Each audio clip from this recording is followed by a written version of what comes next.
moments and performs under this kind of pressure.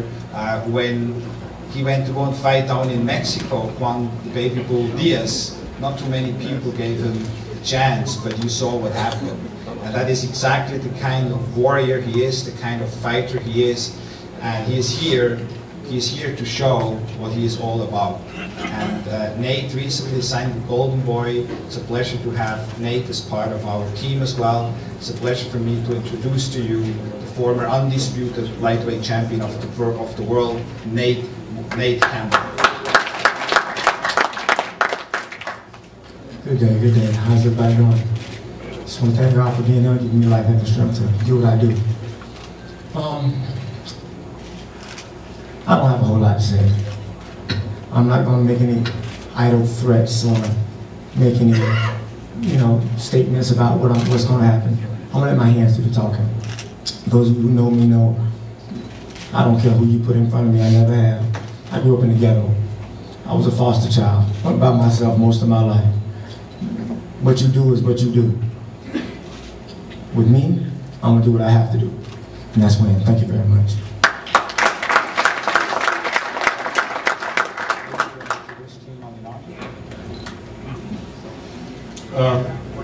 First of all, just a couple things before I do introduce Malignaggi. I'm looking down in the audience and I happen to see one of the greatest fighters ever to come out of New York City, and one of the greatest fighters to call Madison Square Garden his home, the great Amir Griffith.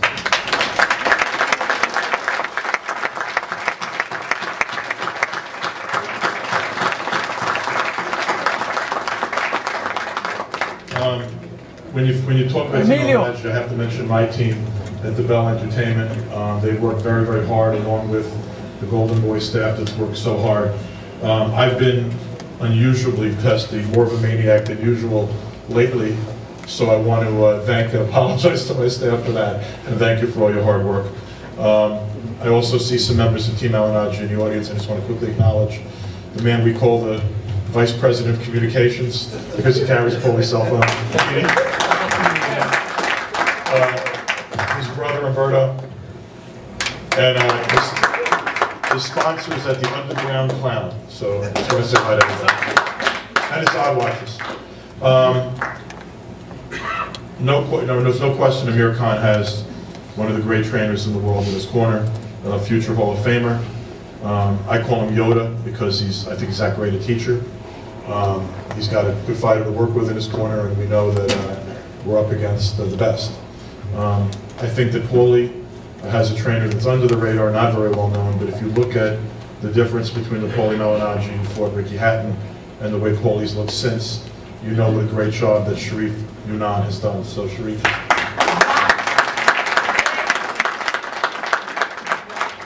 Sharif's a man of few words, so he's not going to say anything. Sitting next to him is Anthony Catanzaro, who's Pual's co-manager.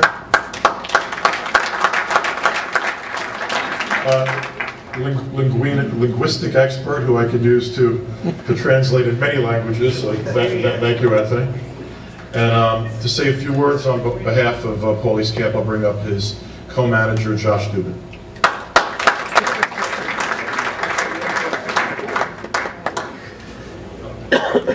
Thank you. Lou, I like the psychological warfare. Green Prescott in. Good move. Will not make a difference. But very good move. But we've had a good training camp. We've trained really hard for the fight. We did have to go to Vancouver for about 12 days, and we just moved camp up there, so there's no problem there. We moved sparring partners. Me and Alex went up there. We just changed new sites to see. Went to a hockey game and had a good time in Vancouver. Trained really hard. Didn't miss a day. And I just like to wish Pual and his team good luck. And on Saturday night, we'll see the best man will win. Thank you.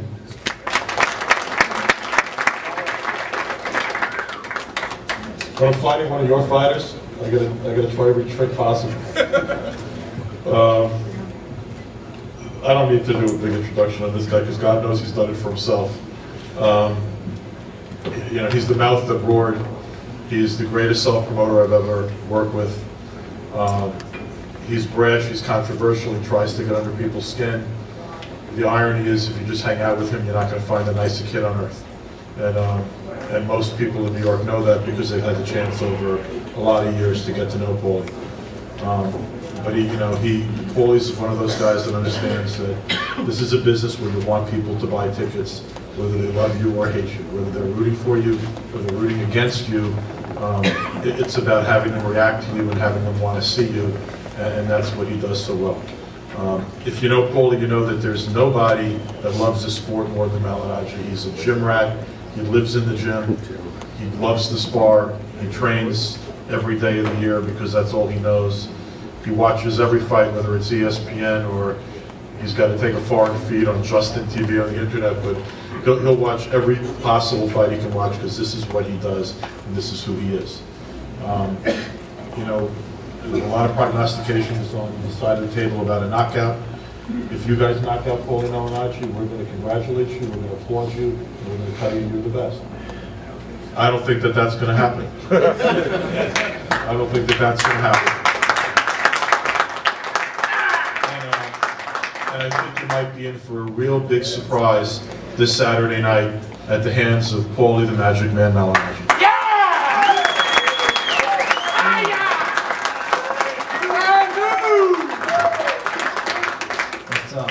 Appreciate Freddie keeping us sporty, man. That was cool.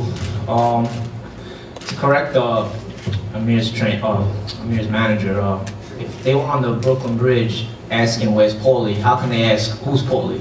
If they're already asking about me, they can't be asking who I am, bro. So stop making up stories. To add one more point, I was supposed to be at that little tourist thing, but I didn't want to walk around New York like a gay tourist hanging out with you guys, so I just decided to stay on the train. Yeah, I saw them on the internet. You guys look real happy. Cool. All right, on to business, man. Tell you, man, it feels like it's taken forever to get to this fight. Now, I'm training real hard. It's exciting. Exciting for a lot of reasons. Exciting because obviously it's a world championship fight. Another exciting thing about it is, I made some statements after I lost the Hatton fight. I said, yo, you know what? I don't think that was me, man. I don't think that was me all year, actually. If you look at my fights in 2008, I think they were garbage. And you know what? I never fought like that in 07, 06, 05, 04, in my amateur career, after that. So, even after 08, and I changed my team around, and by the way, when everybody was getting thanked, I gotta make a big thank you to Danny Milano, my cut man. I don't want to cut myself off. When I'm bleeding, I don't even feel anything, man. That guy stops every cut. But yeah, even in 09, I came back and I looked different again. So, I understand that 08 was probably the year where I was probably the most under the microscope because I had a world title, and everybody probably remembers those fights the most, or maybe most of you probably only watched the fights I had in 08 because again, those were my championship fights. I can't keep reiterating the fact that, I really feel like I had a trainer who trained me against the grain. Try to teach me like I never had boxed before in my life, just try to turn everything around. Dude, I showed up at his training camp after I lost a world title fight to Miguel Cotto in a 12-round war. Everybody wanted to discredit Paulie Malignaggi. It always comes down to the fight of discredit Paulie Malignaggi. Yo, he's making an excuse. Okay, well I had a big 09. I had a big enough 09. Let's see. I'm get some kebabs right now on the street, man. I got my eye on stuff, but I'm having some fun with it, man. Just hanging out. It's a big fight, man. It's a big threat to me, and